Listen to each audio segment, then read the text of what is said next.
बॉलीवुड के गीतकार हैं, इन पर वस्तुतः महानता थोपी गई है। मेरा मत है, मैं बहुत विश्वास से कहता हूं, इन पर महानता थोपी गई है। कोई बहुत महान कवि नहीं है, कोई बहुत अच्छे शायर नहीं है, इनको तो हिंदी का व्याकरण भी नहीं आता। हाँ जी, आपको कहा गया ये शब्द सुनने में बहुत अच्छे हैं, वैसे ही शब्द, वैसे ही माधुरी, उससे कहीं अधिक शब्द माधुरी, उससे कहीं अधिक अलंकार। अलंकार शास्त्र की जन्मभूमि भारत है। भरत का नाट्य शास्त्र पुराना है अथवा अरब का शास्त्र पुराना है, फारस का शास्त्र पुराना है? बताइए। अब मैं एक चुनौती देता हूं, जो लोग कहते हैं हिंदी उर्दू एक भाषा है और सब लोगों को बोलनी चाहिए और सब लोगों में इससे सांप्रदायिक सद्भाव बढ़ेगा, मैं उनको एक चुनौती देता हूं। आप पाकिस्तान का राष्ट्रगान देख लें।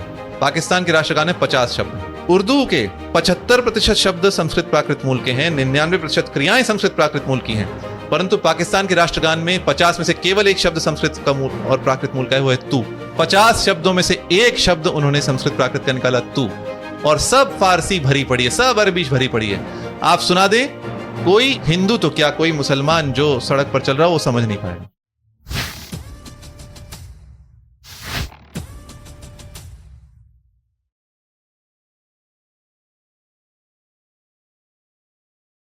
नमस्ते नित्यानंद जी, आपका स्वागत है आन्वीक्षिकी पॉडकास्ट पे।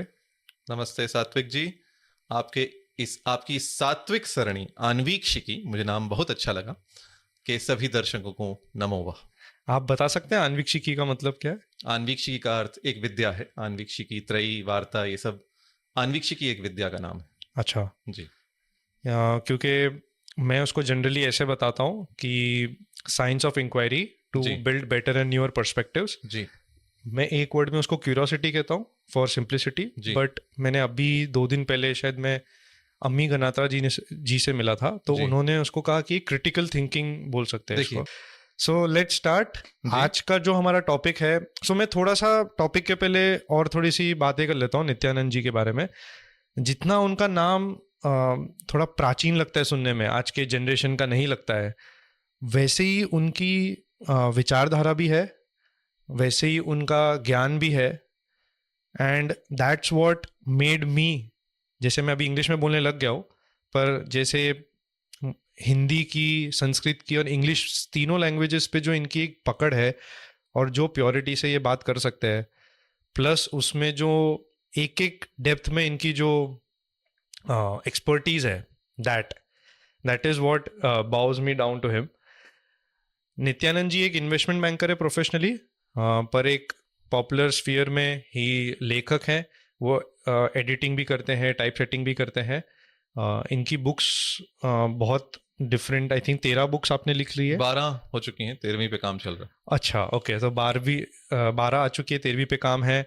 एक जो रिसेंटली इनकी रील्स बहुत फेमस हो रही है, वो है सुनाम के ऊपर, जहाँ पे ये डिबंक करते हैं कि जो आजकल इंस्टाग्राम या यूट्यूब पे जो पॉपुलर चैनल्स है जिनके मिलियंस या लैक्स ऑफ फॉलोअर्स होते हैं, वो आपको ना संस्कृत के नाम बेस्ड ऑन आवर गॉड्स, उनके ऊपर वो बताते हैं, पर वो फिर नित्यानंद जी एकदम इजीली डिबंक करते हैं कि ये नाम एग्जिस्ट ही नहीं करता, ये वर्ड ही एग्जिस्ट नहीं करता है संस्कृत में। ये कहते हैं ना, कहीं की ईंट कहीं का रोड़ा, भानुमति ने कुनबा जोड़ा।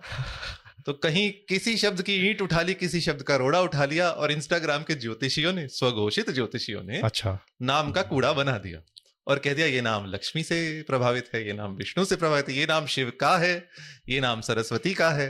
तो यही सब चल रहा है आजकल। बट ये टॉपिक अभी के लिए नहीं है, हम नाम वाले टॉपिक पे आएंगे जरूर। आज का टॉपिक है बॉलीवुड ने हमारी हिंदी भाषा को कैसे प्रदूषित किया है। हम इसमें पहले शुरुआत करते हैं बॉलीवुड का क्या रोल रहा, बट उसके बाद में हम थोड़ी हिंदी की भी सर्जरी करेंगे, थोड़ी सी ओपन हार्ट सर्जरी की, इसकी जो एक हिस्ट्री क्या है, ओरिजिन्स क्या है, और जो लोग बहुत आजकल, जो इवन बॉलीवुड ने बहुत बड़ा कंट्रीब्यूशन दिया है, वो है कि उर्दू को इतना, उर्दू के वर्ड्स इतने मेन स्ट्रीम कर दिए हैं हिंदी में। जैसे मैंने भी अभी बहुत सारे वर्ड्स बोले होंगे, वो एक्चुअली उर्दू वर्ड होंगे।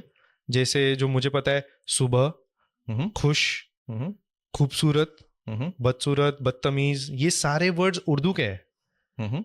ये रिसेंट लास्ट 1-2 साल में मुझे पता चले, and it has just blown my mind away. आप सवेरा शब्द जानते हैं? सवेरा शब्द जानते, बट हम यूज कहाँ करते हैं? पर बहुत से लोग करते हैं। मैं मुंबई से, लकी अली का एक गाना सुना है आपने, सांझ सवेरे तेरी यादें आती? सुना नहीं सुना? एंड वियर्डली लकीली ये गा रहे हैं। जो भी है, सुना तो है। हाँ जी, हाँ सुना है। सुना है? तो सवेरा शब्द जब गायक अपने प्रचलित गानों में प्रयोग कर सकते हैं, हम क्यों नहीं कर सकते? बहुत बोलते हैं सवेरा, बोलते हैं भोर, बोलते हैं और सवेरा शब्द समझते हैं लोग, ऐसा नहीं है। हाँ जी, प्रयोग भले इसका अल्प हो गया हो, पर समझ जाएंगे आप सड़क पर चलते हुए किसी व्यक्ति से पूछें भैया सवेरे आना, वो समझेगा नहीं समझेगा? बिल्कुल समझेगा। समझे? क्योंकि मैं ज़्यादा आई थिंक प्रातः ज़्यादा मेरे को ऐसा लगता है कि थोड़ा प्योरिटी। देखिए ऐसा है, एक हिंदी जो है हमारी, वह संस्कृत निष्ठ भी होनी चाहिए और प्राकृत निष्ठ भी होनी चाहिए। ओके। कि हिंदी आई तो प्राकृतों से है, शौरसेनी प्राकृत, फिर अभ्रंश, फिर उससे खड़ी बोली, ब्रजभाषा आदि भाषाएं। अच्छा। तो हिंदी संस्कृत तो माता है, पर वो जिसे कहें माता मही है, नानी कह सकते हैं। हिंदी की जो माता है वो तो प्राकृत ही मानी जाएगी। जनरेशन ट्री के सीड वो हैं। जी। तो इसीलिए प्राकृत निष्ठ हिंदी की भी अनिवार्यता है। सवेरा सरल शब्द है, लोग समझ जाते हैं, और इस शब्द को बहुत लोग समझते हैं क्योंकि इसी से मिलते जुलते शब्द, जैसे सकाळ बोलते हैं मराठी में। सकाळ एक समाचार पत्र आता है। हाँ जी। सकाळ जो है वो सकाल शब्द है संस्कृत का, जिसका अर्थ है सवेरा। सकाल और सवेल, वेला का अर्थ होता है समय। ओके। ये संध्या की वेला है, ये प्रातः वेला में कहते हैं। तो वेला के साथ स जोड़ के सवेल और सकाल, काल का अर्थ भी समय है, तो दोनों शब्दों का अर्थ है सवेरा, भोर, प्रातः काल, कल्य। तो इसी को सकारे कहते हैं, सांझ सकारे भी कहते हैं। अच्छा। सांझ सकारे बहुत अच्छा, गुजराती में हवारे हांजे कहते हैं, अथवा सवारे सांझे। तो सवारा सवारे हुआ गुजराती में, सकाळ हुआ मराठी में, सवेरा, तो सवेरा शब्द का प्रयोग होना चाहिए। यस। बट जब मैं हिंदी खुद पढ़ रहा था स्कूल में, सुबह बहुत ही एक्सेप्टेड वर्ड था, कभी हमें बताया नहीं गया कि ये मत यूज करो। सो मेरे हिसाब से वो एकदम जुड़ गए हमारे भाषा से। जो भी है, पर मैं ये नहीं कहता इसका प्रयोग न कीजिए, मैं कहता हूं आप कर सकते हैं, और करना इसलिए इष्ट है, करना इसलिए अच्छा है क्योंकि हिंदी का मूल संस्कृत प्राकृत है। जितना अपने मूल से हिंदी जुड़ी रहेगी उतना हिंदी के लिए अच्छा है, और उतना अहिंदी भाषियों को समझने में सुविधा होगी। मराठी भाषियों को, गुजराती भाषियों को, बंगाली भाषियों को, तेलुगु भाषियों को जब हिंदी संस्कृत निष्ठ प्राकृत निष्ठ होगी, प्राकृत निष्ठ होगी, तो जो हिंदी के आसपास की जितनी भाषाएं हैं, मराठी है, गुजराती है, उनके बोलने वालों को समझने में सरलता होगी। और संस्कृत निष्ठ होगी तो पूरे भारत के किसी भी भाषा के बोलने वालों को समझने में सरलता होगी। तो इसलिए मैं दोनों का पक्ष धरूं। Okay, so now let's get on to the Bollywood side, जो मेरे ख्याल से सारे व्यूअर्स को एक्साइट करेगी जी, क्योंकि वो भी समझते हैं। जी जी, स्पेशली हम मुंबई में रहते हैं जी, तो मुंबई की जो भाषा ऑलरेडी बिगड़ी हुई है एक लेवल पे, हिंदी, मुंबई की हिंदी पर इसमें बॉलीवुड ने उसको उर्दूफिकेशन ऑफ हिंदी, जो हम बॉलीवुड का आजकल कचरा वुड बोलते हैं, तो कराची वुड बोलते हैं बहुत लोग, मैं मौला वुड बोलता हूँ। आप मौला वुड ओके। मौला मौला बहुत चलता है ना बॉलीवुड में, हाँ, तो मौला मेरे गाना तो दरगाह तो फेवरेट जगह है प्रार्थना करने जी। सो प्लीज देखिए, पहले आपने कई बातें बोली। एक तो जो मुंबई की हिंदी है बिगड़ी हुई, मैं ये नहीं कहता, मैं कहता हूँ जो बम्बैया हिंदी है वह एक हिंदी की बोली है। अच्छा। जिसमें मराठी का बहुत सारा पुट है। तो वो एक प्रत्येक भाषा की कुछ ना कुछ बोलियां रहती हैं।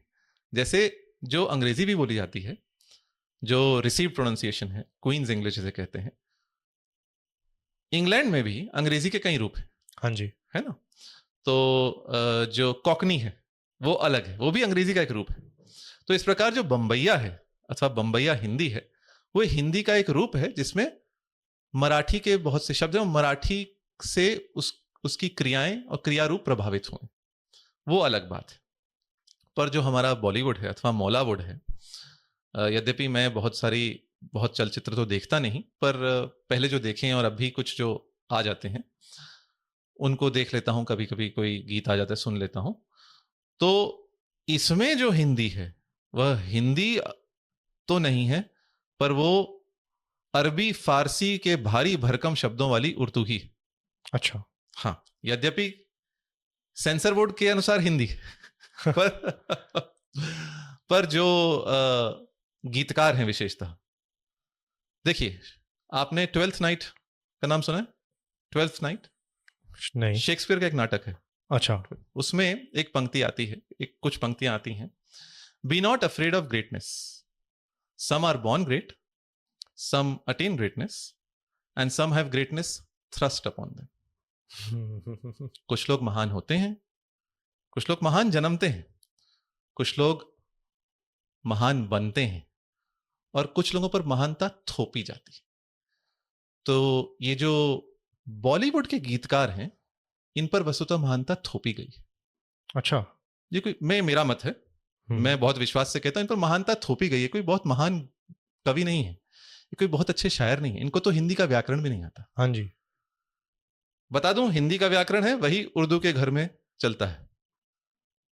उर्दू की 99% क्रियाएं हिंदी की हैं, संस्कृत और प्राकृत के मूल की हैं क्रियाएं। और ये मैं नहीं कह रहा हूं, ये रऊफ पारेख ने कहा है, जो उर्दू के कोशकार हैं पाकिस्तानी, उन्होंने कहा है उर्दू की 99% क्रियाएं संस्कृत और प्राकृत से आई हैं। हिंदी का सारा व्याकरण उर्दू के घर में चलता है। अच्छा। कुछ विषयों को छोड़ दें, जैसे उर्दू में कहीं कहीं जैसे समास बनते हैं अथवा बहुवचन बनते हैं, उनको छोड़ दें तो हिंदी का ही व्याकरण चलता है।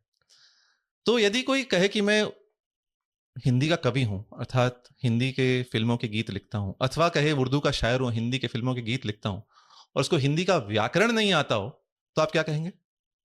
मैं कहूंगा बचिया का ताऊ है। ओके। मैं कहूंगा लबड़ धोधो है। मैं कहूंगा महामूर्ख है। इन पर महानता थोपी गई। उदाहरण देता हूं, शकील बदायूनी का नाम सुना है आपने? सुना होगा बट ऐसे। अच्छा। बैजू बावरा, अब ये चलचित्र आया था, मूवी आई थी 1952 में। लता मंगेशकर रफी का गाना है, तू गंगा की मौज में यमुना का धारा। सुना है? हाँ। तू गंगा की मौज में यमुना का धारा। एक बुद्धिनाथ मिश्र जी का लेख आया था दैनिक जागरण में कुछ दिनों पहले। उन्होंने क्या चीर हरण किया इस गाने का। उन्होंने कुछ किया, थोड़ा मैं कर दूंगा। धारा क्या होते? धारा बहती है, धारा बहता है। बताइए, धारा बहती है। बहती है, राइट, क्योंकि नदी एक फीमेल तरीके से देखी है। धारा शब्द स्त्रीलिंग है, धारा बहती है। तो मैं जमुना का धारा कैसे होगी? मैं जमुना की धारा होगा ना। अब ये मत बोलिए कि वो पुरुष गा रहा है तो ऐसे नहीं, मैं जमुना की धारा हूं, पुरुष भी वही बोलेगा। हिंदी व्याकरण से वही प्रयोग। अब शकील बदायूनी जैसे बड़े नाम वाले लेखक क्या लिख रहे हैं? तू गंगा की मौज में जमुना का धारा। ऐसे व्यक्ति को मूर्ख कहा जाएगा जिसको अपनी ही भाषा का व्याकरण नहीं आता और कहता है मैं उर्दू का शायर। इन पर महानता थोपी गई है। Some people have greatness thrust upon them. ठीक है। बुद्धिनाथ मिश्र जी ने लेख में कहा, उन्होंने एक संगोष्ठी में बोला ये तो व्याकरण से अशुद्ध है, मैं जमुना का धारा। तो किसी ने कह दिया कि नहीं, ये गाना उर्दू का है इसलिए ठीक है। तो बुद्धिनाथ मिश्र जी ने कहा भाई हिंदी व्याकरण का चूल्हा उर्दू के घर में जलता है, तो व्याकरण तो हिंदी का ही है, तो जमुना का धारा कैसे हो गया? फिर किसी मुस्लिम लेखक ने ही, शायर ने कहा कि नहीं आपकी बात ठीक है, यह हिंदी का गाना है, सेंसर बोर्ड के अनुसार बैजू बावरा हिंदी की मूवी है, तो इस पर हिंदी व्याकरण ही देखना चाहिए। अब मैं आगे देखता हूं, शकील बदायूनी की मूर्खता में बताता हूं आपको क्या लिख रहे हैं आगे। अगर तू है सागर तो मझधार में हूं, है ना, मोहम्मद रफी ने गाया, आपने सुना होगा। अगर तू है सागर तो मझधार में हूं, मझधार में हूं। यहां इनकी निपट मूर्खता झलक आई है इस पंक्ति में। भाई बताइए, सागर में मझधार होती है? मझधार क्या होती है? मुझे वही नहीं समझ में आया, मझधार क्या होता है? मझधार होता है, किसी भी हिंदी का कोश उठा के देख लीजिए, धारा होती है नदी में, तो जो बीच की धारा होती है उसको कहते हैं मझधार। अच्छा, मंझ।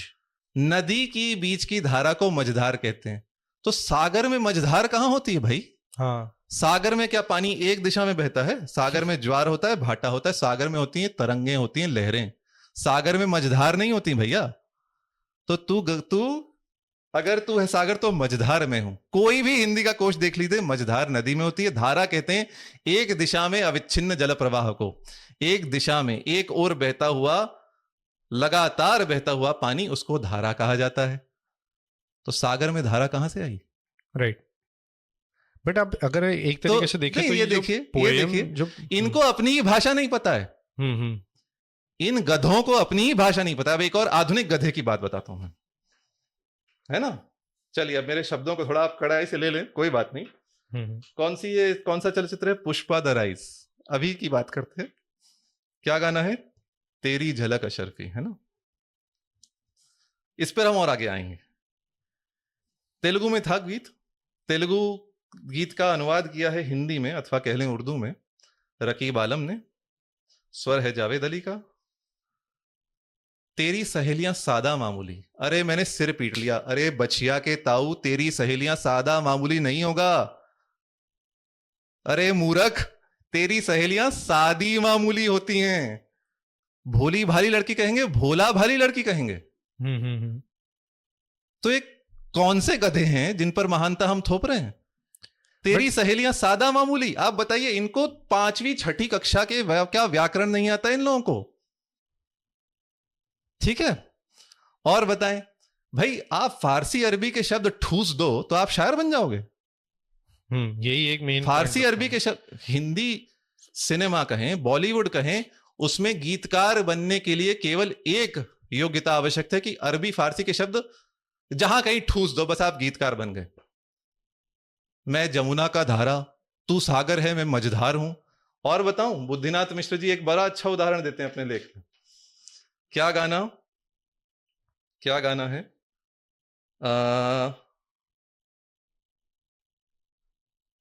गाना है ये, गंगा मेरी मां का नाम, बाप का नाम हिमालय। गंगा मां हुई तो हिमालय क्या हुए? नाना हुए ना। ट्रू। गंगा हिमालय की पुत्री है ना, पार्वती हिमालय की पुत्री है ना। तो यदि आप गंगा को मां कहेंगे तो हिमालय क्या हुए? नाना हुए अथवा बाप हुए। पर उनको जब व्याकरण नहीं पता तो उनसे व्याकरण लॉजिक थोड़ी नहीं एक्सपेक्ट उनको कर रहे हैं। भारतीयता ही नहीं पता है। हाँ, ये जी रहे हैं अरब में, ये जी रहे हैं फारस में, पर अपने आप को कह रहे हैं हिंदी सिनेमा के अथवा उर्दू सिनेमा। ठीक है, उर्दू कहें, हिंदी कहें, जो भी कहें, है तो हिंदी मूवी कहते हैं। सेंसर बोर्ड के अनुसार तो हिंदी है। तो ये लोग, इन लोगों को ये पर महानता थोपी गई है। हम लोगों ने इन्हें महान बनाया। ये महान है नहीं, इनको हम जैसे मूर्खों ने महान बनाया। आगे चलिए,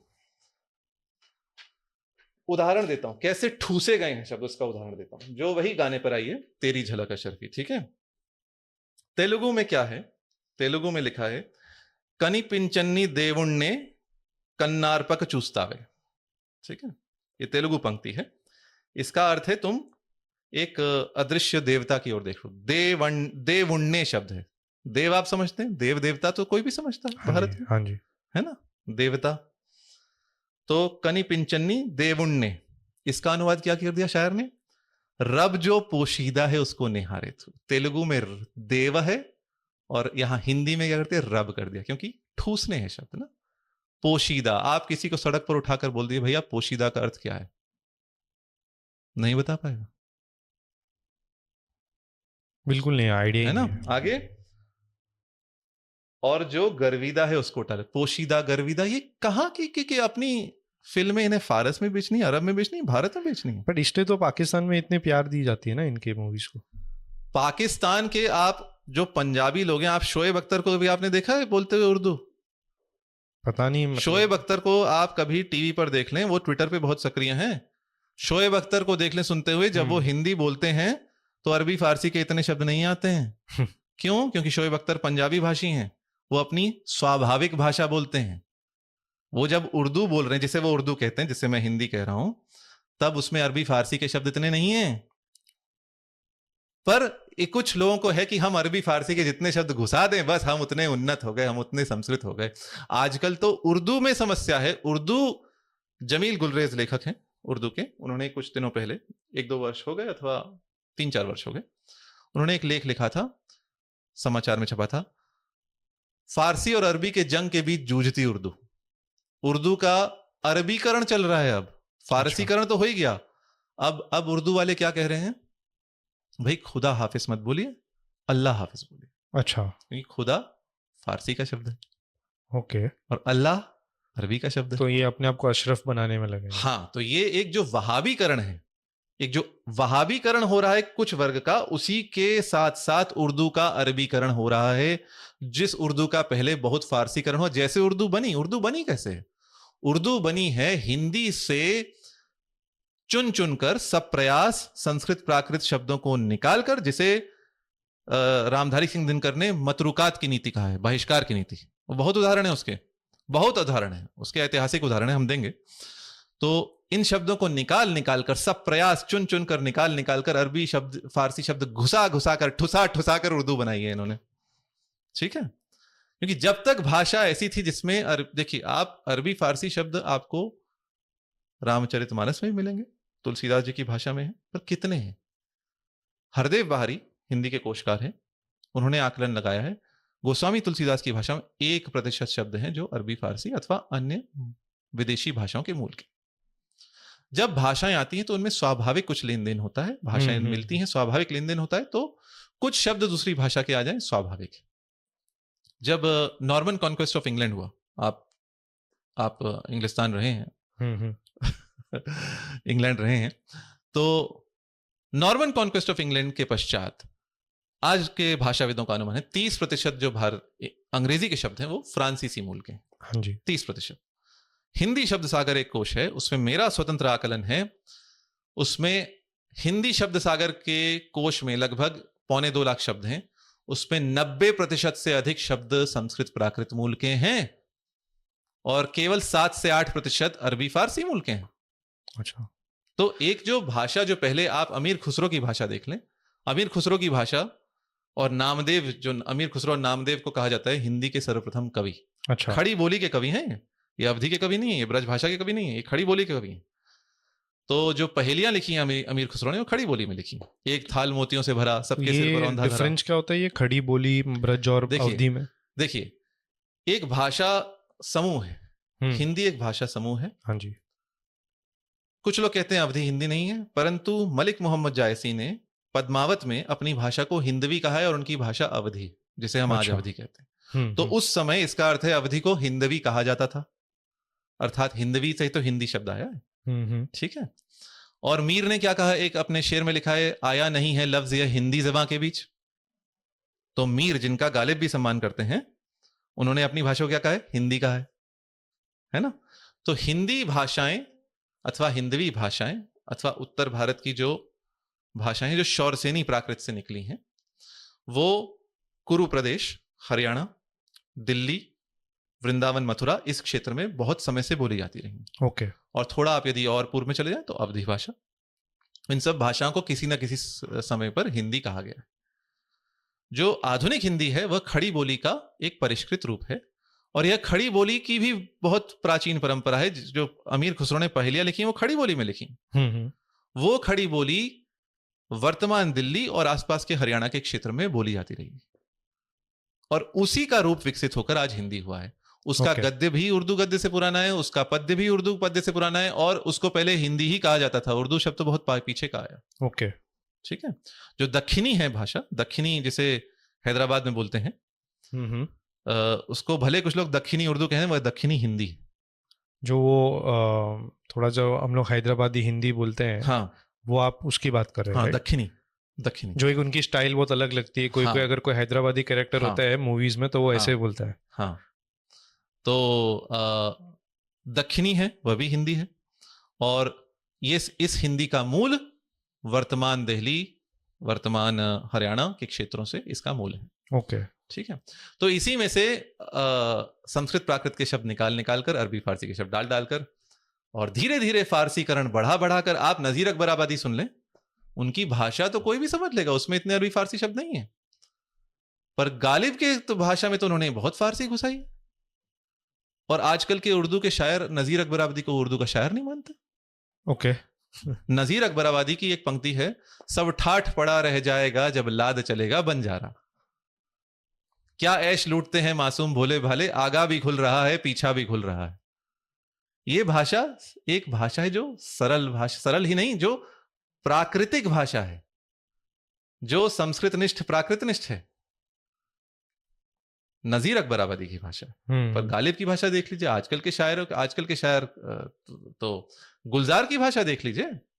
अमीर खुसरो ने एक पद लिखा था जिसमें एक पंक्ति फारसी में और अगली पंक्ति ब्रज में, ठीक है।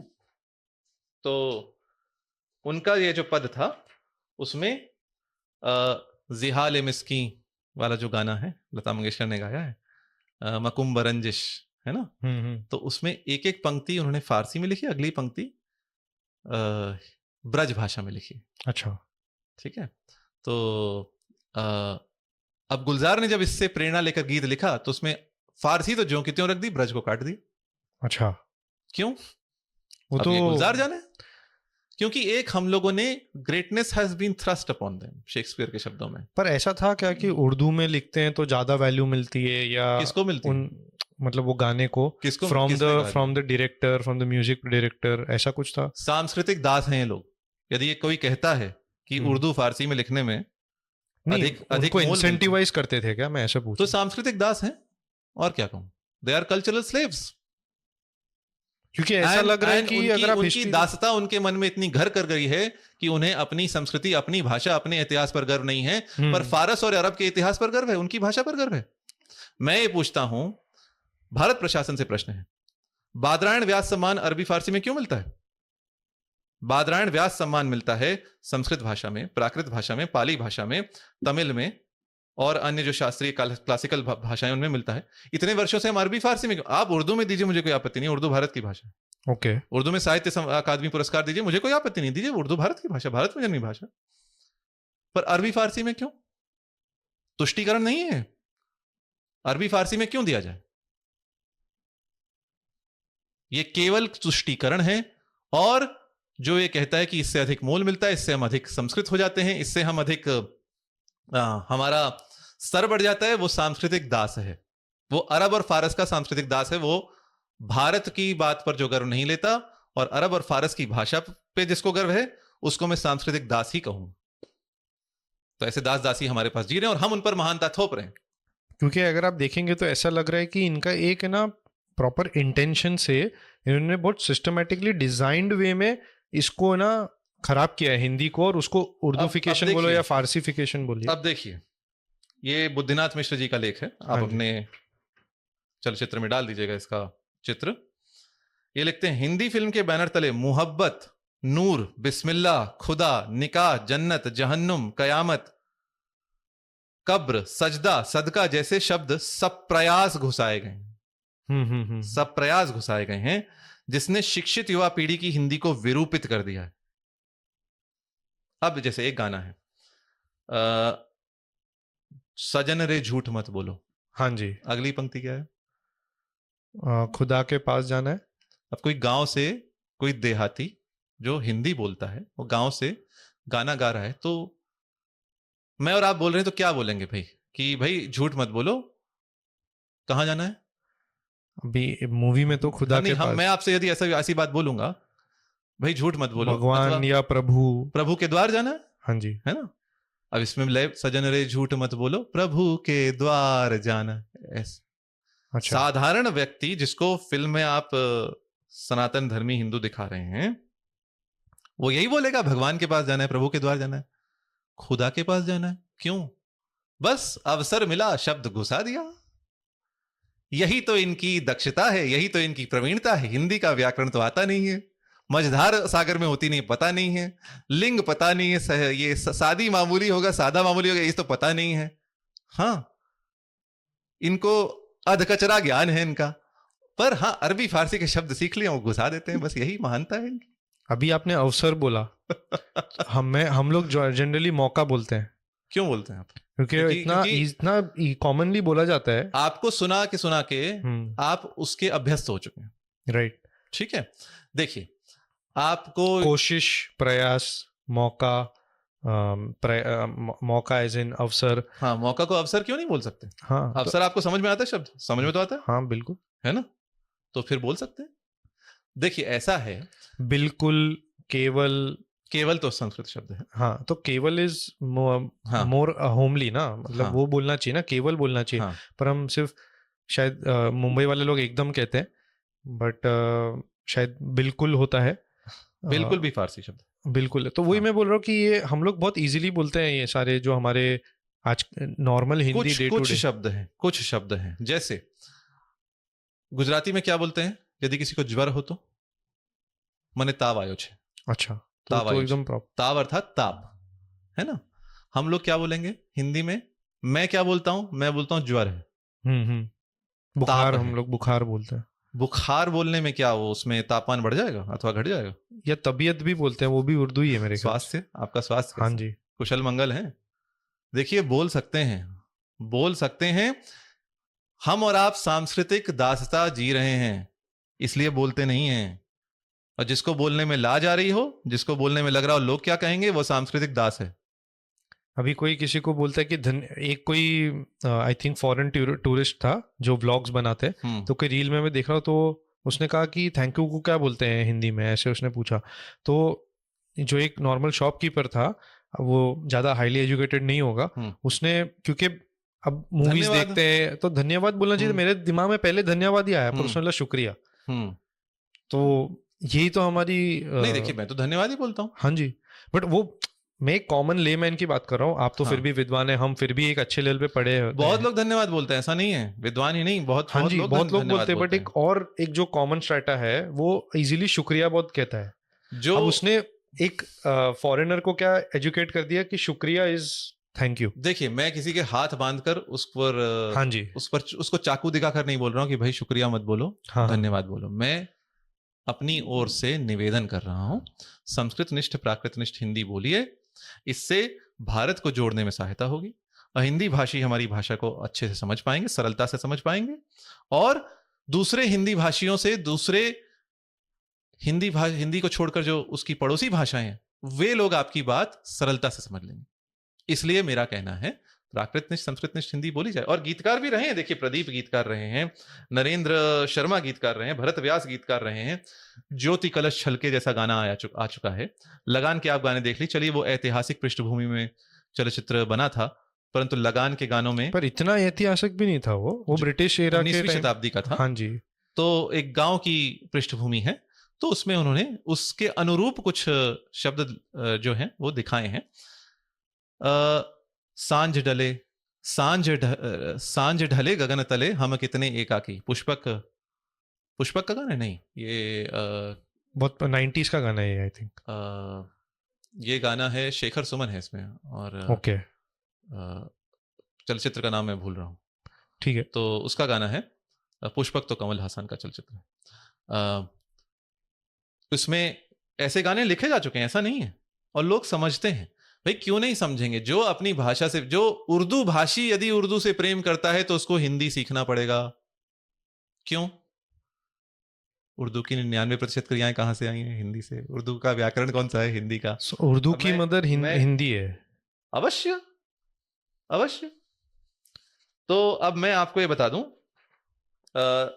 जो संस्कृति के 4 अध्याय, इसमें रामधारी सिंह दिनकर की बहुत अच्छी पुस्तक है, उसमें उनका एक प्रकरण 11 है, उर्दू का जन्म। उसमें उन्होंने उद्धृत करते हुए लिखा है, उन्होंने लिखा है, जो लोग ये कहते हैं हिंदी उर्दू से निकली है, उन्हें यह भी कहना चाहिए कि हिंदुस्तान अरब और ईरान के पेट में था, और वहीं से चढ़कर वह हिमालय और हिंद महासागर के बीच फैला है। हिंदी से उर्दू बनी है, उर्दू से हिंदी नहीं। हिंदी में अरबी, फारसी, तुर्की शब्द बढ़ा देने और फारसी मुहावरे चला देने से उर्दू का जन्म हुआ है। रामधारी सिंह दिनकर वाजपेयी जी को कोट कर रहे हैं। वस्तु स्थिति यह है, हिंदी के बिना उर्दू एक पग नहीं धर सकती। हिंदी के बिना उर्दू एक पग नहीं धर सकती, और उर्दू के बिना हिंदी के महाग्रंथ लिखे जा सकते हैं। उर्दू शब्दों का, अरबी फारसी शब्दों का प्रयोग किए बिना हिंदी के बड़े से बड़े ग्रंथ लिखे जा सकते हैं। मैं लिखता हूं अपनी पुस्तकें, जहां बहुत आवश्यकता हुई तो कर दिया, जो स्वभाव में आया वो कर दिया। अन्यथा मेरी पुस्तकों में आप देखें तो 95 से 99% शब्द हिंदी पुस्तकों में संस्कृत फारसी मूल के रहते हैं। ठीक, तो दाल में लवण की भांति अरबी फारसी शब्दों का प्रयोग हो गया तो हो गया, पर हिंदी के बिना उर्दू एक पग नहीं धर सकती। क्यों? क्योंकि हिंदी का व्याकरण, हिंदी व्याकरण का चूल्हा उर्दू के घर में जलता है। उर्दू की 99% क्रियाएं संस्कृत प्राकृत मूलक हैं। तो उर्दू भाषियों को भी उर्दू अच्छे से समझने के लिए हिंदी, प्राकृत मूलक हिंदी जानना आवश्यक है। पर ये आजकल जो हम लोग जैसे बहुत ही फेमस गाना, आई थिंक वो पाकिस्तानी कोक स्टूडियो से ज़्यादा फेमस हुआ था, आफरी आफरी, जो नुसरत फतेह अली खान ने पहले नुसरत फतेह अली खान और एक लेडी, यंग लेडी ने गाया था, मैं नाम भूल रहा हूँ। तो आप उसमें गाना जब नुसरत जी गाते हैं, नुसरत नहीं है, राहत है जो उनके बेटे, नुसरत फतेह अली खान ने पहले गाया था। हाँ, तो ये राहत जब मैं बालक था तब हाँ, नुसरत फतेह अली तो खान, कोक स्टूडियो की बात वहां से हम हमारी जनरेशन को तो वहां से पता चला है। सो राहत फतेह अली खान ने जब वो गाना शुरू किया तो एक के बाद एक उर्दू के वर्ड सुनने में बड़ा खूबसूरत लग रहा है। बिकॉज वो सुनने में क्यों अच्छा लग रहा है आपको? क्योंकि म्यूजिक भी वैसे बना दी होगी। सुनने में आपको इसलिए अच्छा लग रहा है क्योंकि आपको कहा गया है अच्छा, कहा गया है, राइट। और बट एक चीज नहीं समझ में आ रही, एक चीज समझ नहीं, आप जाएं कहीं किसी के यहाँ भोजन करने, वहां 10 लोग कह रहे हैं बहुत अच्छा भोजन बनाए, बहुत अच्छा भोजन बनाए, तो आप उठ के कहेंगे भोजन अच्छा नहीं बनाए, कचरा बनाए? आप नहीं कहेंगे क्योंकि आपने अच्छा बहुत अच्छा, चलिए हाँ बहुत अच्छा है, आपको कहा गया ये शब्द सुनने में बहुत अच्छे हैं। वैसे ही शब्द, वैसे ही माधुरी, उससे कहीं अधिक शब्द माधुरी, उससे कहीं अधिक अलंकार। अलंकार शास्त्र की जन्मभूमि भारत है।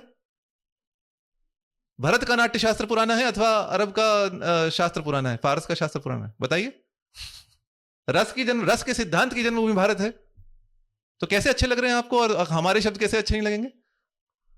ये एक आपको भर दिया गया आपकी बुद्धि में, कंडीशनिंग है कि हाँ ये बहुत अच्छा है, जो अरब फारस का है वो बहुत अच्छा है। जो हीनता की दृष्टि से अपनी ही भाषा को, अपनी ही संस्कृति को देखना, ये सांस्कृतिक दास्ता हम लोग जी रहे हैं, हम लोग कंडीशन हो चुके हैं, हम लोग अभ्यस्त हो चुके हैं, इसलिए हमें वो अच्छा लगता है। क्योंकि वो गाने का कुछ आदम मीनिंग तो समझ ही नहीं आता है जब वो गा रहे होते हैं। अरे आप आफरी अभी वो तकल्लुफ कहते हैं ना, तशरीफ तो अभी समझ में आ गया, बट तशरीफ इतना, मैं आपको बताऊं और ये आप प्रयोग करके देख लीजिए।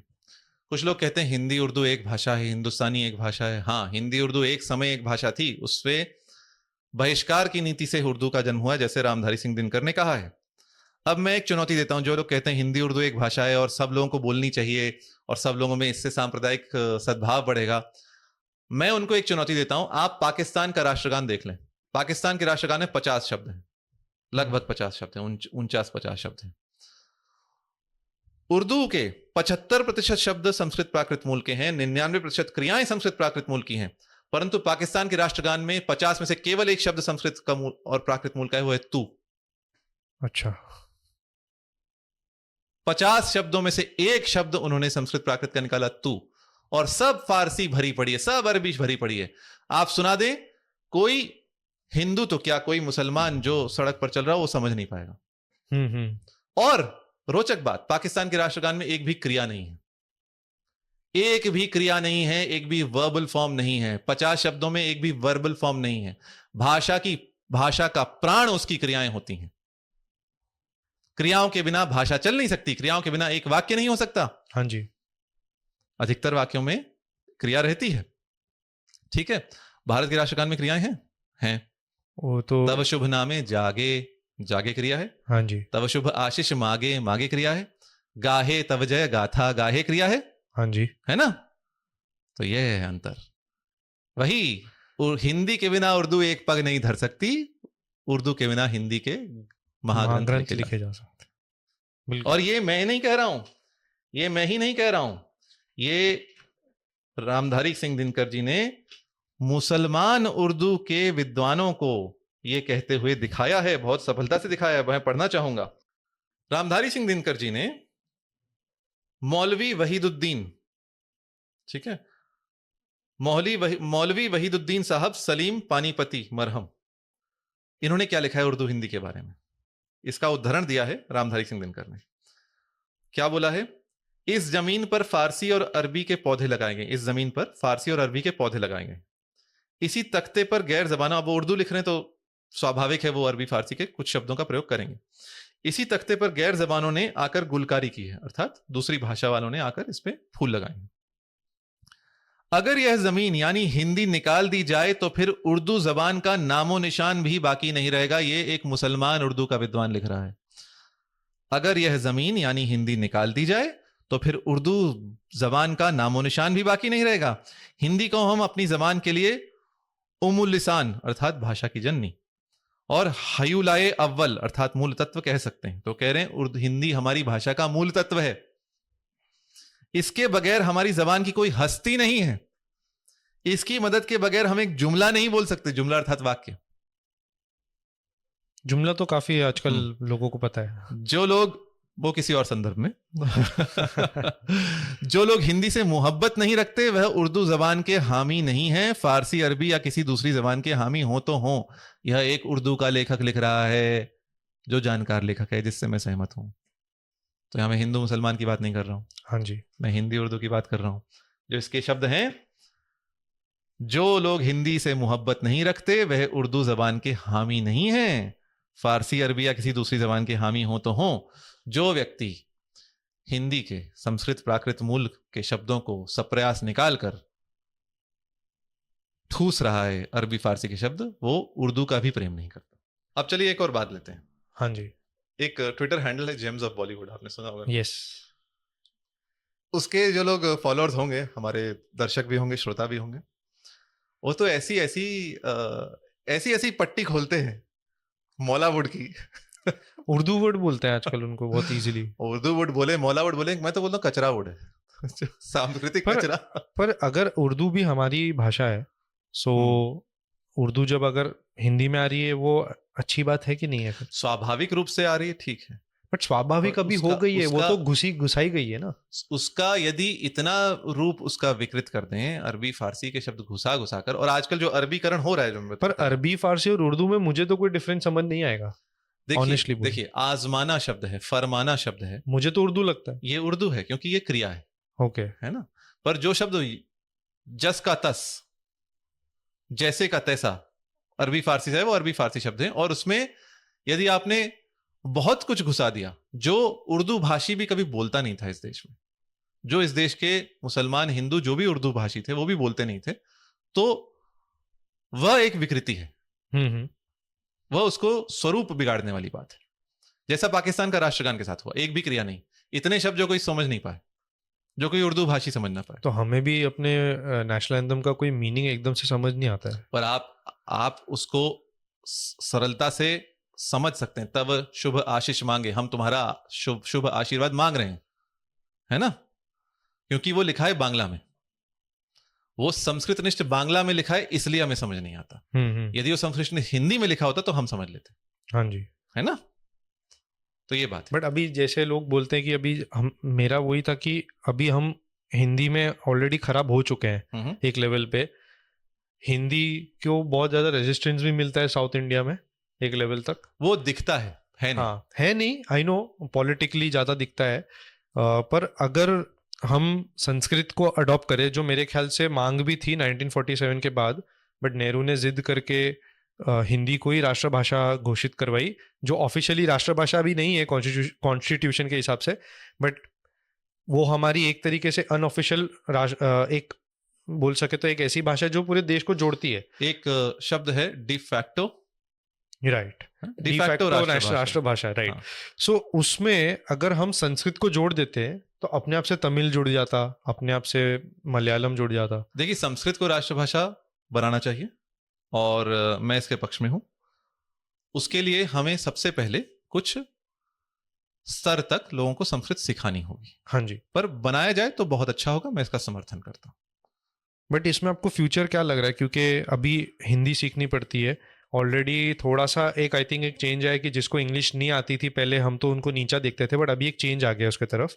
अभी बहुत ज्यादा एक्सेप्टेंस आ गई कि पहले हिंदी की एक रिस्पेक्ट होने लग गई, वो एक अच्छी डेवलपमेंट है। देखिए, तो आप इंग्लिश सीख रहे हैं, आप हिंदी सीख रहे हैं, फिर आप संस्कृत सीखेंगे, फिर मेरे हिसाब से आपको एटलीस्ट एक भाषा साउथ की आनी चाहिए, फिर आपको रीजनल भाषा आनी चाहिए। तो आप 5 लैंग्वेज सीखने बैठोगे तो आप ज्योग्राफी, हिस्ट्री, मैथ्स, साइंस, ये सब कब देखिए, सीखना कितना सीखना है, यह भी प्रश्न है। ये भी एक प्रश्न है, राइट। उसको यदि आपको बहुत सरल सिखानी हो, बेसिक सिखाना हो, तो वो किया जा सकता है।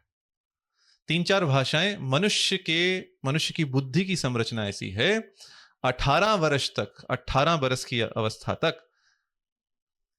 कोई बालक अथवा बालिका अथवा किशोर किशोरी नई भाषाएं सरलता से सीख लेता है। 18 वर्ष के पश्चात नई भाषा सीखने की योग्यता बहुत घट जाती है। अच्छा। 18 वर्ष के पश्चात मनुष्य नई भाषा सीख रहा है, वो ऐसा हुआ जैसे 50 वर्ष का कोई व्यक्ति चतुरंग खेलना, चेस खेलना सीख रहा। ओके जी। तो आपने उसको चतुरंग कहा? हाँ, चतुरंग ही शब्द है। देखिए शतरंज क्या होता है? शतरंज का मूल शब्द क्या है? चतुरंग है। नहीं, ये शतरंज पता था, ये पहली बार। चतुरंग, चतुरंग अंबिका दत्त व्यास की पुस्तक है चेस पे, चतुरंग चातुरी। चतुरंग क्यों कहते हैं? दो ही तो रंग होते हैं। नहीं नहीं, चतु अंग, 4 अंग थे उसमें। अच्छा। 4 प्रकार की गोटियां थी ओके। पहले। अब हमारे पास 6 प्रकार की। Pawn, king, queen. अब हमारे पास पदाती, पैदल, ऊंट, हाथी, घोड़ा, राजा, रानी। अब 6 प्रकार की गोटियां। पर पहले जो इस खेल का मूल रूप था उसमें 4 प्रकार की गोटियां थी, इसलिए चतुरंग, 4 जिसके अंग हैं। चतुरंगिणी सेना होती थी ना पहले। तो ये नया सीखने मिला आज।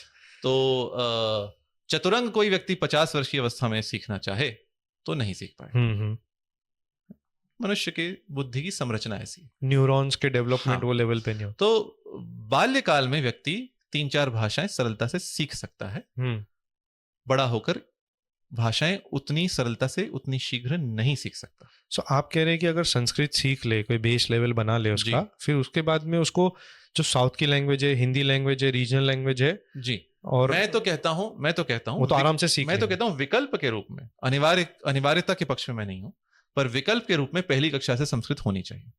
जो 5वीं कक्षा में होती, 6ठी कक्षा में होती, इसको पहली कक्षा से करना चाहिए, 1 से 5वीं तक विकल्प के रूप में। और यदि कोई चाहे तो, अब जैसे उत्तरांचल है, वहां की औपचारिक भाषा, राजभाषा संस्कृत है। अच्छा। हाँ, तो संस्कृत को वहां राजभाषा का सम्मान मिला है, तो वहां वो चाहे तो अनिवार्य भी कर सकते हैं 1 से 5 तक। संस्कृत को देखकर बहुत लोग विरोध भी करेंगे, वो लोग इसको हिंदुत्व की भाषा अथवा ब्राह्मणों की भाषा कहकर, यद्यपि संस्कृत में जितना जैन साहित्य है और जितना बौद्ध साहित्य है, यदि ये लोग पढ़ें कभी तो ऐसी बात नहीं कहेंगे। तो वो तो पॉलिटिकल मैटर बनाने में कहते हैं संस्कृत ब्राह्मणों ने नहीं सिखाई। आप ठीक कह रहे हैं, पॉलिटिकल ही है सब कुछ। ब्राह्मणों ने नहीं सिखाई तो जैन और बौद्ध कैसे सीख लिए?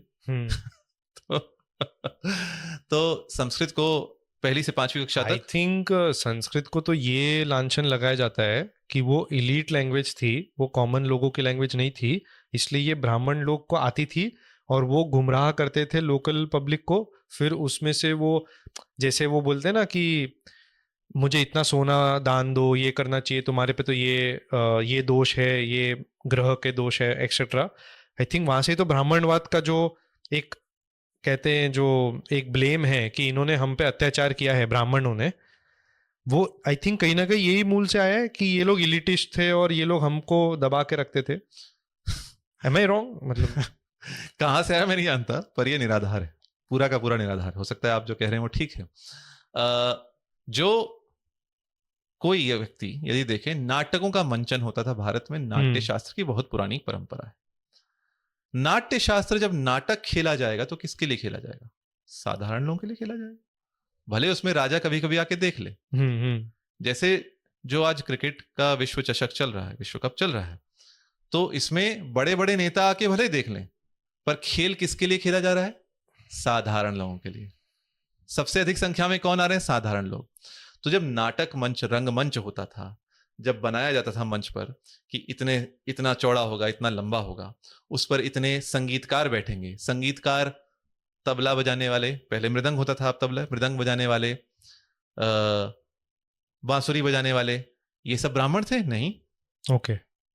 जो अधिकतर रंगमंच पे कलाकार थे वो तो शूद्र वर्ण के ही थे। शूद्र थे, राइट, है ना। जो अधिकतर अभिनेता थे वो शूद्र के थे। पर ये मंच पर क्या बोलते थे? संस्कृत और प्राकृत।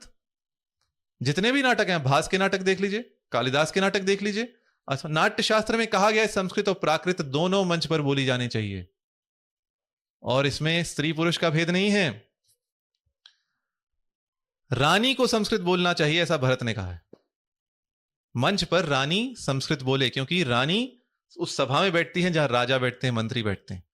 भरत ने कहा है वेश्या को संस्कृत बोलनी चाहिए मंच पर, क्योंकि उस समय वेश्याओं को नीची दृष्टि से नहीं देखा जाता था। उस समय नगर वधू को सम्मान दिया जाता था, और उस समय इनको कलाओं का ज्ञाता माना जाता था, बहुत कलाओं में पारंगत माना जाता था। तो भरत ने क्यों कहा वेश्या को, गणिका को संस्कृत बोलनी चाहिए मंच पर? क्योंकि उस समय बोलती थी। ठीक है। श्रमणों को और ब्राह्मणों को, श्रवण कौन है? बौद्ध श्रमण, बौद्ध भिक्षु, अच्छा। इनको संस्कृत बोलनी चाहिए मंच पे। बौद्धों में बहुत संस्कृत का प्रचार, पहले तो प्राचीन साहित्य पाली में था, पर जब से महायान बौद्ध आया तो संस्कृत में ही है।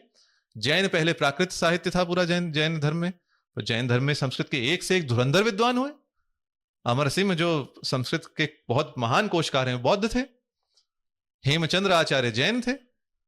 तो ये भाषा हमारी साझा धरोहर है, यह भाषा हमारी सामान्य परंपरा है, मतलब वो एक प्लेटफॉर्म है जहाँ पे हमारी कल्चर भी ऊपर आई है उसका। और यह भाषा प्राकृत पाली से बहुत मिलती जुलती थी। अब लोग कहते हैं संस्कृत ब्राह्मणों की भाषा थी तो मर गई, तो उनसे मेरा प्रति प्रश्न यह है, प्रति प्रश्न, काउंटर क्वेश्चन, हाँ जी, प्रति प्रश्न यह है, यदि ब्राह्मणों की भाषा होने से संस्कृत का ह्रास हुआ, मैं तो मर गई नहीं कहता, संस्कृत का प्रचलन रुक गया, तो भैया ये बताइए पाली और प्राकृत का क्यों रुक गया? ये बात तो बिल्कुल सही है।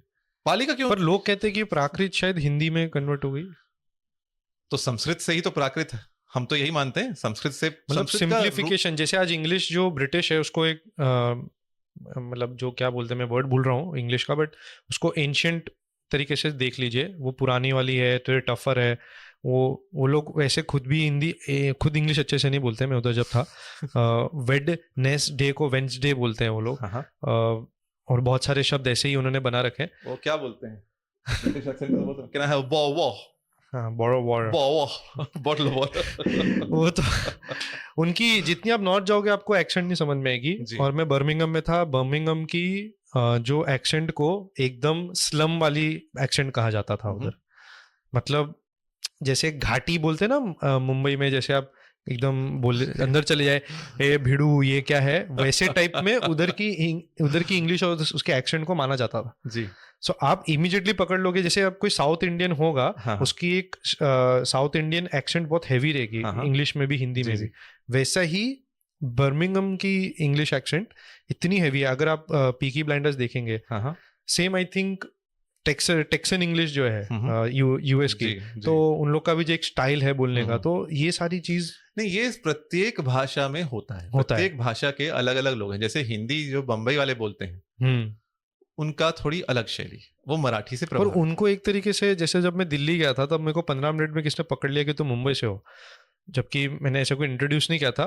पर वो एक तरीके से देखते कि हाँ तुम्हारी हिंदी लैंग्वेज लोअर है थोड़ी, इन टर्म्स ऑफ टपोरी के थोड़े बाजू में है, और वो थोड़ा ज्यादा आदर से, जो एक स्टाइल है दिल्ली हिंदी की, जबकि वो सबसे ज्यादा गुस्सा वही होते हैं दिल्ली वाले, और मुंबई वाले उतने ही शांत है।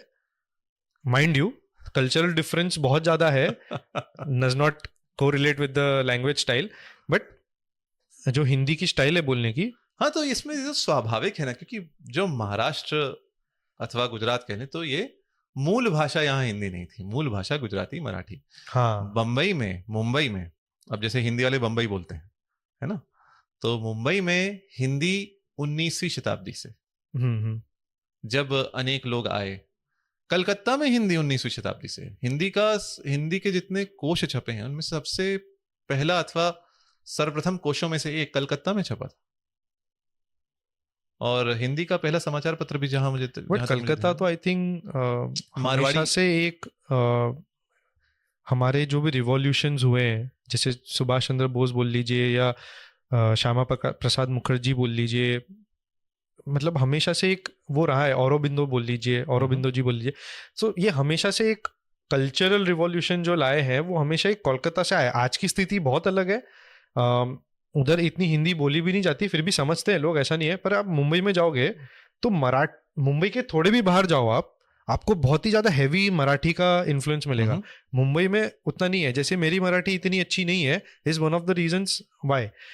आपको यहाँ पे ज्यादातर शॉप्स के इंग्लिश मिल जाएंगे। अभी लास्ट 1 साल 2 साल से बीएमसी और गवर्नमेंट ने थोड़ा सा बोला कि नहीं, आपका बड़ा नाम हिंदी में होना चाहिए, मराठी में होना चाहिए, और फिर आपके छोटे में आप इंग्लिश लिखो या इक्वल फॉन्ट साइज होनी चाहिए। ये अब हुआ है, but Mumbai is heavily Hindi. देखिए ऐसा है, प्रत्येक भाषा, जैसे हम पीछे जाएं थोड़ा इतिहास में, तो प्राकृतों के भी प्रकार थे। अच्छा, शौरसेनी प्राकृत, महाराष्ट्री प्राकृत, जैन प्राकृत, मागधी प्राकृत, पाली जो है वो मागधी प्राकृत है वस्तुतः। अच्छा, पाली को वस्तुतः मागधी प्राकृत को पाली कहते हैं। तो अशोक, सम्राट अशोक के जी। टाइम पे पाली मगध, ज्यादा बोली जाती है। मगध के समय जो हम्म। मगध की प्राकृत थी उसको पाली कहा जाता है। ठीक है। जो राजशेखर जैसे काव्यशास्त्री हैं अथवा संस्कृत के जो काव्यशास्त्री हैं, उन्होंने महाराष्ट्री प्राकृत को प्राकृत का सबसे परिनिष्ठित रूप माना है, सबसे अच्छा रूप महाराष्ट्री प्राकृत को कहा। अच्छा। जी जी। तो महाराष्ट्री प्राकृत से ही मराठी आई। हम्म। और मराठी में आज भी जो मैं क्रियाएं देखता हूँ, बहुत सारी क्रियाएं हैं जो हिंदी से मुझे से मिलती जुलती। नहीं, पर उनके कोई कोई शब्द जब वो आप अगर किसी को एकदम प्रॉपर मराठी में सुने बात करते हुए, तो इतने अच्छे शब्द प्रॉपर संस्कृत के शब्द लगते हैं, जी जी, प्योर हिंदी के शब्द जी, लगते जी। हैं, जो सुन के लगता है कि हाँ अच्छा है, इनको मराठी आती है, इस वजह जी। से इनकी हिंदी भी प्योर है, या वो एटलीस्ट वोकैबुलरी प्योर रही है। जी, तो आप मेरी ही बात का समर्थन कर रहे हैं। मैं जो कह रहा हूँ संस्कृत निष्ठ Right. प्राकृत निष्ठ यदि हिंदी हम बोलेंगे तो अहिंदी भाषियों को हिंदी समझने में बहुत सुविधा होगी और राष्ट्र की एकता की ओर यह एक अच्छा योगदान होगा। सो एक लाइन में बोल सके तो संस्कृत इज द फ्यूचर, जहाँ पे हमें जाना चाहिए, और उससे हमारी एक यूनिटी भी बनेगी जी। अच्छे लेवल। संस्कृत भविष्य ही नहीं, संस्कृत तो हमारा इतिहास है, संस्कृत हमारा वर्तमान है और संस्कृत हमारा भविष्य रहेगी। सो और बैक टू द रूट्स। अवश्य, अपनी जड़ से दूर जाकर कोई कहाँ रह सकता है, ये तो बात सही गई है ना? स्पेशली 2014 से जो एक कल्चरल एक आइडेंटिटी, जो एक लोगों में एक्सेप्टेंस भी आई है कि नहीं हमें उस तरफ जाना है, लोग अभी ज़्यादा एक तरीके से बोल सके तो आदर बढ़ गया है हमारे कल्चर के तरफ, लैंग्वेज के तरफ। एक कॉलोनियल मेंटालिटी से थोड़ा सा एक गैप आया है हल्का सा, जहाँ पे हम पहले इंग्लिश जो अच्छे से नहीं बोलता था इमीडिएटली उसको नीचे देखते थे, हम उसको डिस्पैरेज करते थे, पर अब हम उसको ये बोलते हैं कि नहीं नहीं भाई इंग्लिश बोलना छोड़ दे, हिंदी हमारी भाषा है, हिंदी इज क्लोजर। अगर मुझे कोई कमेंट्स में भी लिखता है कोई साउथ का पर्सन कि आप हिंदी क्यों बोल रहे हैं, इंग्लिश बोलिए ताकि साउथ वाले भी जोड़ सके, तो मैं कहता हूँ कि आपने ये जो कहा मैं समझ रहा हूँ आप कहाँ से आ रहे हैं, पर Hindi is more connected to any other language than English. अभी कुछ दिन पहले, रोचक बात, कुछ दिन पहले ट्विटर पर एक चलचित्र वीडियो बहुत चला था, वायरल हुआ था, जिसमें पृष्ठभूमि इसकी ऐसी है, कोई बंगाली भाषी फुटकर विक्रेता वहीं सड़क में एक और कुछ खाद्य बेच रहा था, कुछ खाने की वस्तु बेच रहा था। तो उसने दो वहां पर बोर्ड लगाए थे, एक में कन्नड़ा और अंग्रेजी में और एक में बंगाली में लिखा था उसका नाम। ओके। बंगाली व्यंजन ही बेच रहा था जहां तक मुझे ध्यान है। तो कर्नाटक रक्षणा वेदिके के लोगों ने आकर उस पर आपत्ति जताई और काला पेंट, काला रंग लगा दिया। वे लोग आपस में किस भाषा में बात कर रहे थे? हिंदी में। अच्छा, तो इन्होंने काला पेंट किस पे लगाया, बंगाली पे कि हिंदी? बांग्ला पे। बांग्ला पे। ओके। तो उन्होंने कहा कि बाहर की भाषा यहाँ नहीं चलेगी, जो मुझे थोड़ा लगता है अति है, क्योंकि आप बट बाहर कैसे हुआ, बंगाली तो इंडिया की लैंग्वेज है। वही तो विडंबना है। आप बनारस चले जाएं कभी। अरे मैं बताऊं, देखिए मैं बहुत अधिक बोलना नहीं चाहता क्योंकि फिर मुझे लोग कुछ ना कुछ कहीं घसीटेंगे, पर यहाँ कुछ दिन पहले घाटकोपर में मारू घाटकोपर गुजराती में लिखा हुआ था। तो गुजराती हो गया ये तो। मारू घाटकोपर गुजराती में लिखा था, मराठी में भी लिखा था, अंग्रेजी में लिखा था, आई लव घाटकोपर, ऐसे ऐसे बहुत स्थानों पर लगे ना, आप तो यहीं रहते हैं। हाँ जी। आई लव चेंबूर, ऐसा ऐसा वो हार्ट बना हुआ रहता है। तो आई लव घाटकोपर और मराठी में था, और फिर गुजराती में लिखा था मारू घाटकोपर। घाटकोपर में बहुत गुजराती लोग रहते हैं तो लगा दिया, पर मराठी थी ऐसा नहीं है। और उस पर एक विशिष्ट राजनीतिक दल के सदस्यों ने आकर उस पर सब, ये तो अपीजमेंट की पॉलिटिक्स है। ठीक है, कुछ उनके कारण होंगे, पर मैं आपको एक बात बताता हूँ, आप बनारस चले जाएं। वाराणसी गए आप कभी?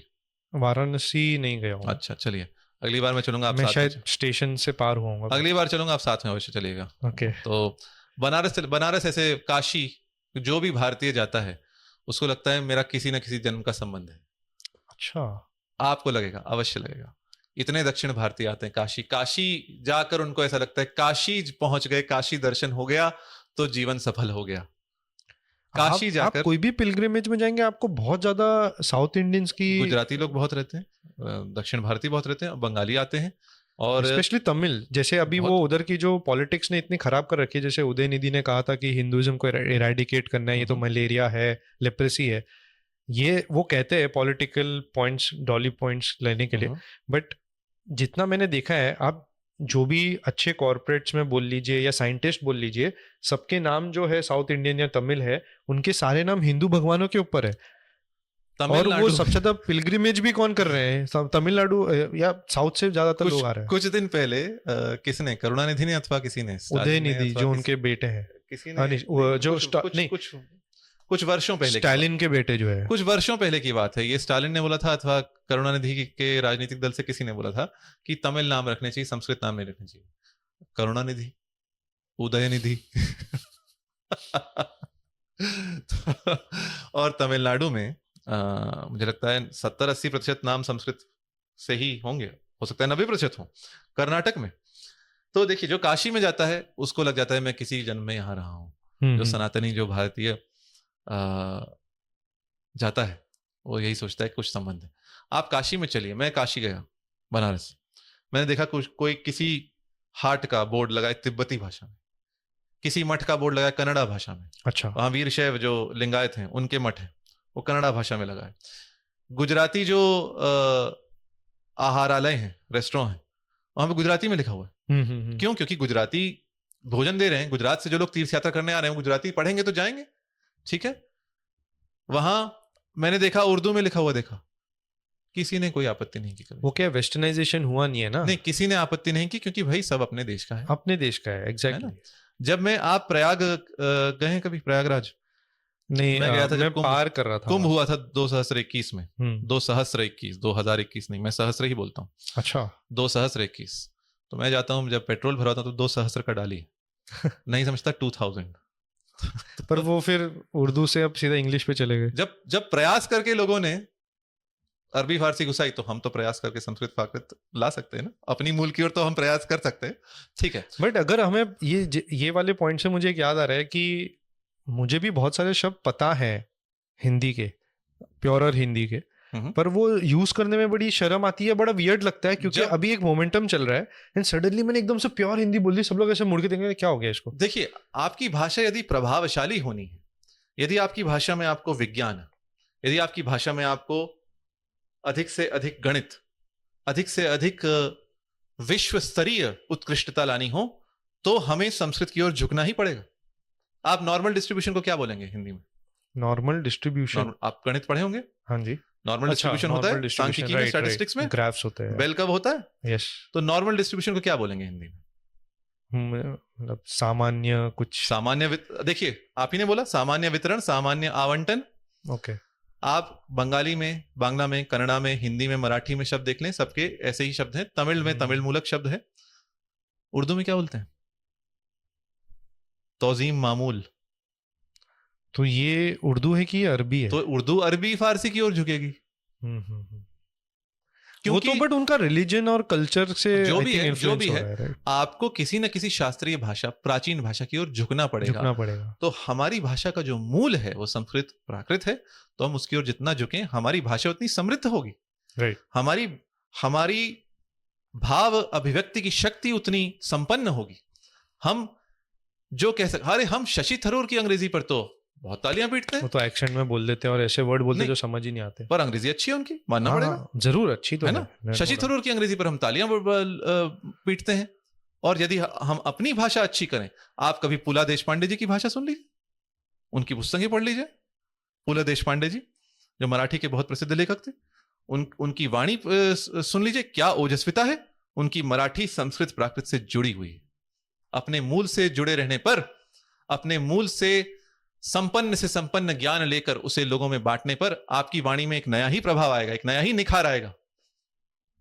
तो ये तो प्रत्येक अभिवक्ता, प्रत्येक वक्ता को, प्रत्येक प्रभावशाली वक्ता को भाषा का अच्छा ज्ञान होना चाहिए। इसी से तो आपकी बात लोगों तक पहुंचेगी। No, true, very very true. भाई जैसे आपने जब ये इसका प्रीमाइस रखा है बात का, उसमें आपने कहा गणित, विज्ञान, पर जब मैं कहूंगा तो मैं उसको साइंस और मैथ्स कहता हूँ जी। सो यही मैं बात कर रहा था कि मुझे गणित और विज्ञान बोलने में, मतलब ये तो फिर भी ठीक है, ये तो फिर भी बहुत नोन वर्ड्स है, बट मैं एक जनरल एग्जाम्पल दे रहा हूँ जी। हम यूजुअली उदाहरण दे रहे हैं, यस। सो उसमें हम मैथ साइंस इजीली बोल देंगे, गणित और विज्ञान बोल देंगे तो एक बार का लोग बोलेंगे अरे बाप रे, ये तो एकदम, आई नो ये थोड़ा प्रैक्टिस से इवेंचुअली लोग यूज टू हो जाएंगे और करना भी चाहिए, बट जो शॉर्ट टर्म ऑकवर्डनेस होती है उस जी। वो एक रोड़ा है मेरे हिसाब से। अब जी, रोड़ा और भी आज कौन सा वर्ड है रोड़ा मुझे- तो अपना शब्द है। अपना ही शब्द। ड़ तो ध्वनि ही प्राकृत की है ना। अभी आपके सामने रहो तो थोड़ा डर लग रहा है कि कौन सा वर्ड मैं गलत बोल दूं और आप बोलो अरे। नहीं, आप धड़ल्ले से बोलिए, जो बोलना है आप बोलिए, धारा प्रभाव बोलिए। तो देखिए, जो गणित है, विज्ञान है, जैसा आपने कहा सामान्य शब्द लोग समझ सकते हैं। आज आप हिंदी का समाचार पत्र उठा के देख लीजिए, बहुत लोगों को मालूम ही नहीं कि क्या? समाचार पत्रक होता क्या है। छापा होता है, अखबार होता है। अखबार भी उर्दू हो गया। हाँ ठीक है, अखबार सबको पता है, समाचार पत्र जब समाचार पत्र नहीं पता है, न्यूज़पेपर। ऐसा नहीं है, समाचार पत्र लोग जानते हैं। मेरे जनरेशन कितने जानते होंगे आई डोंट नो, जानते होंगे बहुत लोग, बट एकदम से क्लिक नहीं हो शायद स्टार्टिंग में। समाचार तो जानते हैं, हाँ समाचार, आज के समाचार, ठीक है। चलिए, अब मैं आपको बताऊं, हिंदी के समाचार पत्र ही आजकल हिंदी की हत्या में लगे हुए हैं। अच्छा। उसमें इतनी अंग्रेजी ठुसा दी है, जो काम तथाकथित जिन पर महानता थोपी गई है, ऐसे निपट मूर्ख गीतकारों ने किया, बॉलीवुड के, कचरावुड के, वही कार्य आज हिंदी के समाचार पत्र कर रहे हैं। उनकी शीर्षक में, उनके लेखों में आधी अंग्रेजी घुस चुकी है। अच्छा। और इसी से हमें अगली पीढ़ी को बचाना है। एक अपनी भाषा, निज भाषा उन्नति है, सब उन्नति को मूल, भारतेंदु हरिश्चंद्र, ठीक है। उन्होंने कहा अपनी भाषा की उन्नति सब उन्नतियों का मूल है। अपनी भाषा में जब आप समृद्ध होंगे तब आप सब कुछ सीख लें, और आपको फिर अंग्रेजी भी हो सकता है अच्छी आ जाए। क्यों? क्योंकि पहले अपनी भाषा आप अच्छे से सीखिए। जापानी लोग अपनी भाषा अच्छे से जानते हैं, जर्मनी के लोग अपनी भाषा अच्छे से जानते हैं, फ्रांस के लोग अपनी भाषा। मेसी को कभी आपने अंग्रेजी बोलते हुए देखा है? किस भाषा में बोलते हैं, किस भाषा में लिखते हैं? स्पेनिश अधिकतर हो सकता पूरा है। साउथ अमेरिका स्पेनिश है। इनफैक्ट यूएस के नीचे से पूरा मेक्सिको से ले लीजिए तो स्पेनिश है।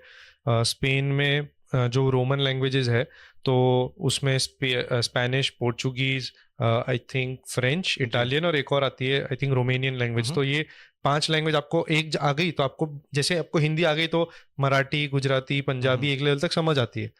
वैसे तो ये अपने आप से सरवाइव तो कर ही रहे हैं ना जी। They are more global than us. और आज तो समय आ चुका है, समय परिवर्तित हो चुका है। आज आप YouTube के शीर्षस्थ चैनलों को देखें, सरणियों को देखें, जिनके सबसे अधिक सुनने वाले, देखने वाले हैं, उसमें से आप ऊपर के 50 देखें तो उसमें से 20 हिंदी के मिलेंगे। नहीं तो हिंदी चैनल्स आप देख लीजिए, न्यूज चैनल्स जो, अगर समझिए आई डोंट नो, अभी सबसे best most viewed English channel जो होगा वो रिपब्लिक होगा या टाइम्स नाउ होगा या CNN, आई डोंट नो क्या है, जो CNN का इंडियन वर्जन है वो होगा शायद। पर अगर आप उनकी व्यूअरशिप देखें जो टॉप 3 है, और आप वही सिर्फ आज तक से देख लीजिए या नवभारत, टाइम्स नाउ से देख लीजिए, मेरे ख्याल से 3 गुना डिफरेंस होगा।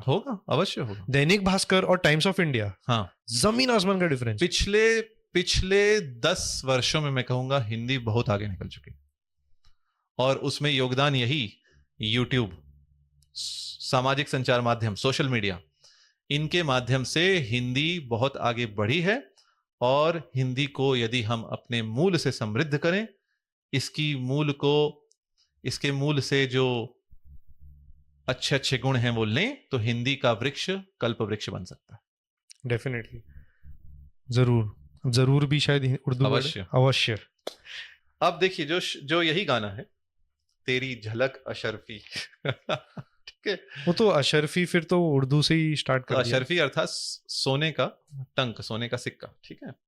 अब इन्होंने इसमें घुसा तो दिए शब्द, पर एक स्थान पर देखिए जो तेलुगु में है, पद्देनिमिदी एळ्ळू वच्चाया चालू नुव्वे कादेव वरेना मुद्दंग उट्टारू। इसका अर्थ है जब कोई स्त्री 18 वर्ष की हो जाए तो कोई भी स्त्री अच्छी लगती है। भाव इसका ये है। अच्छा, 18 वर्ष, ठीक है। तो अब हमारे महान गीतकार ने क्या कह दिया इसको, उर्दू गीतकार ने, अथवा उनकी भाषा में कहते तो नगमा निगार ने, जैसे ही 16वां चढ़ जाए सावन, तू क्या हर लड़की दिखे फूलों की कली। अच्छा, 16वें सावन की आप बात कर रहे हैं। इनको पता नहीं है भारत में स्वीकृति की आयु क्या है, एज ऑफ कंसेंट क्या है। इनके हिसाब से तो 6 साल होनी चाहिए, बट जो भी है 18 है ना। तो आप जो आज के देश में जो आज का विधान है, उसका सम्मान करना चाहिए। बट ये भी पूरा प्रॉपर एजेंडा लगता है और जब ये देखिए, ऐसे सब जब मूल गाने में 18 तो यहाँ 16 क्यों किया? ठीक है, 16वां सावन कभी किसी ने चलचित्र बना दिया, पर इस पर किसी ने आपत्ति नहीं जताई। इस पर हमारे तथा कथित उदारवादियों ने कुछ नहीं कहा। पर मुझे जो ऐसा लगता है, जो एक हमारी जनरेशन है, यंग जनरेशन, मिलेनियल, जेनजीज, ये लोग है ना म्यूजिक पे चले जाते हैं, क्योंकि आज अगर आप देखें सबसे ज्यादा जो गाने आजकल चल रहे हैं इन टर्म्स ऑफ पॉप्स, वो स्पेनिश गाने ज्यादा चल रहे हैं आजकल। और स्पेनिश गाने समझ किसी को नहीं आ रहे, पर वो म्यूजिक ऐसी है। जबकि एक्चुअल में जब मैं यूके में पढ़ रहा था तो मेरे साथ थे एक दो जन जिनको स्पेनिश आती थी। तो डेस्पासीटो जो सबसे फेमस गाना है, आई थिंक स्पेनिश में सब बच्चों ने डेस्पासीटो जरूर सुना होगा। It's a very vulgar song, it's a very slutification of a women वाला टाइप सॉन्ग है वो, पर वो लोगों को मजा आ रही है सुनने में। गंगनम स्टाइल कोरियन में बोली है, आपको म्यूजिक समझ में आ रहा है। मेरे ख्याल से ये भी वही हो रहा है, क्योंकि आपने आज जो शब्द बोले, आपने हाईलाइट किए, ये कभी मैंने ध्यान ही नहीं दिए थे उसमें। तेरी झलक, अशरफी, श्रीवल्ली, और उसका जो स्टेप है, हुक स्टेप जी, उस पे हम मजे ले रहे हैं जी। वो एक स्टाइल है। डेविड वॉर्नर उस पे ये करता है, डांस कर लेता है मैदान पे, तो हम खुश हो जाते हैं। ये हमें लगता है कि हमारी सॉफ्ट पावर की विक्ट्री हो गई, जीत हो गई जी। पर इससे ज्यादा मेरे को लगता है कि वो जो एक, नहीं, आप मूल तेलुगु सुने तो बहुत अच्छा है। हाँ, बहुत ब्यूटीफुल होता है। बट अरे अरे, आप ये करिए ना, जो इसकी जो पंक्तियां ही हैं, इनको देखिए। बंगार अर्थात सोना, मणि माणिक्य, नवरत्न, ऐसे शब्द आए तेलुगु में।